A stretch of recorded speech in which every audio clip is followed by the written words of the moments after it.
ntabwo rero duhere kuri ibi, ntabwo twabona rero abakozi ba saa 11 umurimo wabo ntabwo ari watangira, ni ukubishyira mu bihe biri imbere tukabitegura, tuzi ko hari ibihe bizaza biri imbere.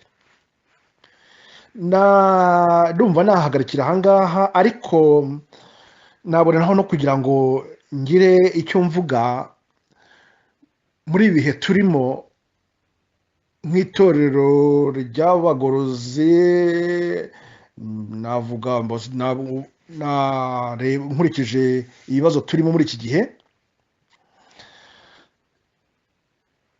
ndagira ngo ngire ikintu mbereka kandi mu gitekerezo, kandi mu kizirikane, yenda cyazabafasha gusobanukirwa aho ingorane zituruka no kugira ngo zishobore kuba zabonerwa umuti.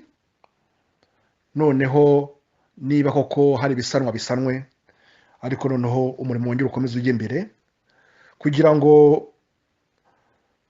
umuhamagaro wabaye muri iriya myaka ya 90 ukomeze ukangurire abantu kugaruka ku byanditswe byera, bave mu rudubi rw'amadini. Uwo ndumva ari umurimo tugomba gukora kandi tuwishyizeho umwete. Ntabwo nemera, ariko ntabwo ari ukuvuga ngo hari umurimo twahawe wo kuzenguruka isi. Imana yagiye ihagurutsa abandi mu bindi bihande.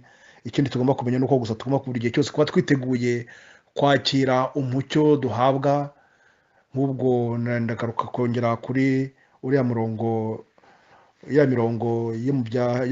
mu buhanuzi bwa Daniyeli, igice cyawo cya 11 umurongo wa 40 na 45. Yenda byazongera twazashaka undi mwanya wo kuzabisobanukirwa, kuko Imana nta mucyo igitanga iwutangiye ubusa, izi impamvu zawo. None rero ndagira ngo turebe iki kibazo dufite muri iki gihe. Nanone ntabwo narangiza ntakivuzeho.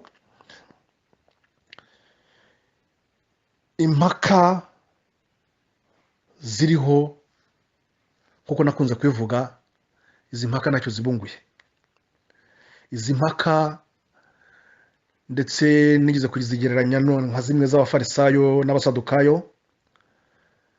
Ubwo Kristo yabaga abarimo hagati, ntibamenyaga ko barimo hagati, ndetse ahubwo baga biteguye kumurwanya, kwanga umucyo abaha, ariko bafite impaka hagati yabo z'urudaca, kandi bose ntacyo zibamariye. Ndagira ngo icyo kintu namwe mu gitekerezo, kandi mufate umwanya wo kugishungura, murebe ko izi mpaka mwaguye mu mutego wari umusego Satani yateze. Abayobozi bari bafite gushishoza bakagenda imbere y'umukumbi. Satani abatega ikintu cyo kwishyira hejuru, maze impaka ziraza z'urudaca. Izo none zikaba zinezeza Satani. Iyo Satani ahagurutsa abari ngabo bari bagiye guhabwa umuburo, akavuga ati murebe abandi bari kubabeshya ngo barabigisha, murebe ibyo bari gukora, murebe uko bameze. Ibyo ni imitego ya Satani. Satani n'ubyungukiramo. Ndagira ngo rero twongere tubirebe neza. Ntabwo izi mpaka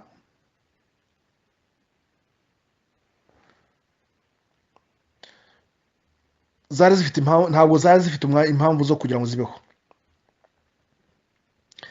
Ndagira ngo mbwire bamwe,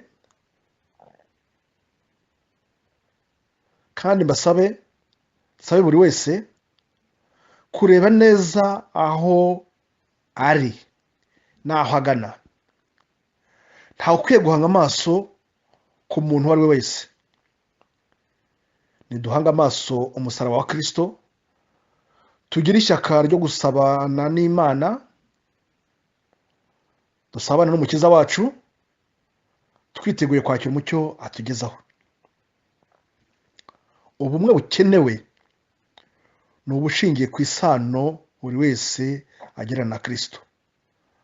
Si ukumvikana ku ngingo izi n'izi, kuko ubumwe nk'ubwo buboneka hose, haba ari mu bya politiki, haba ari mu ubwo bumwe. Mwibuke Ananiya na Safira nabo bari bumvikanye, kandi bari bafite ubumwe bahuriyeho. Ubumwe rero bukenewe ntabwo ari nk'ubwo ngubwo, bwo kuba ngo uko twumvikanye ibintu, ahubwo ubumwe dukeneye, ubumwe bukenewe ni ubumwe bushingiye kuri Kristo. ubwo bumwe nk'uko twebwe wese aba yomatanye na Kristo, ubu ngubu nibo butuma tugira ubumwe nyabwo bushikamye. Nta gihindutse rero, ubumwe nk'ubu tubona bw'abantu biyumvikanaho ubwabo nta handi bwabuganisha uretse mu irimbukiro.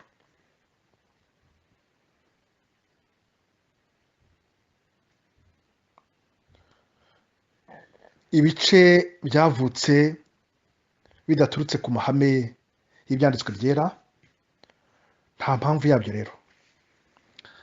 Amakimbirane yatangiriye ku mitungo. Twibuke ko abizera basabwe kwitanga ngo umurimo ugomba gukwizwa ku isi hose. Intumwa zaratumwe Amerika, Uburayi, ariko twibaze uwo muhamagaro wari uvuye he? Mbese Imana yawuhaye umugisha? Ubwo ibyo byose byabaga bitegurwa, sinabuze kubwira bamwe mu bayobozi ko ibyo nta shingiro, ari imyumvire itari yo. Abenshi babifataga ko mfite ukwizera guke. Uwo mutungo wabaye intandaro yo gushaka uko ubikwa n'uko wahagurwamo ibibanza. Impamvu y'umutungo none ubu yahindutse ibindi. None nyuma y'ibyo haje ibyo gusongora amagambo, yo kuyashakira ubusobanuro kugira ngo haboneke impamvu yo gutandukana, kandi iyo mpamvu ntazo zishingiye. Ibyo nta kuri, ni ugutera urujijo aboroshye. Ni umutego wa Satani. Nimufate akanya gahagije ko kuganira na bamwe bari bayoboye umurimo, maze mubabaze uko ibyo bimeze. Njye ubwanjye nafashe akanya gahagije, nagerageje kubereka ko baguye mu mutego wa Satani, ariko banyeretse ko ikibuze ari uguca bugufi,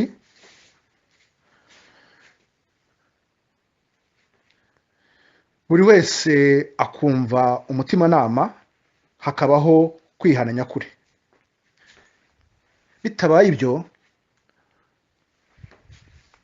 bitabaye ibyo hazaba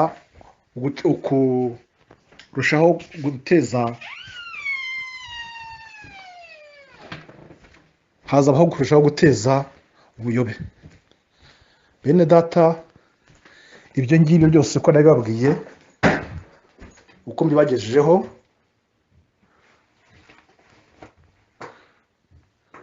bene data, nk'uko byose ndi kwibagezaho, nimusuzuma neza murabona ko harimo ubuyobe butagomba kuba bwarabaye. Ubwanyu rero igikwiriye ni ukugira ngo muhagarare, mushikame, mumenye inzira murimo, mumenye n'aho mugana. Ibyo byose ubwanyu nk'abizera mugomba kumenya igikwiriye. Nge nk'umurinzi wo ku nkike z'i Siyoni nabahaga umuburo. Ikindi mugomba kumenya ni ukumenya ko inzira ibaganisha mu ijuru ni buri wese agomba kuyishakira, ntawe ujyana undi. Buri wese azahagara imbere y'urubanza nk'aho yaba ari we wenyine kuri iyi si.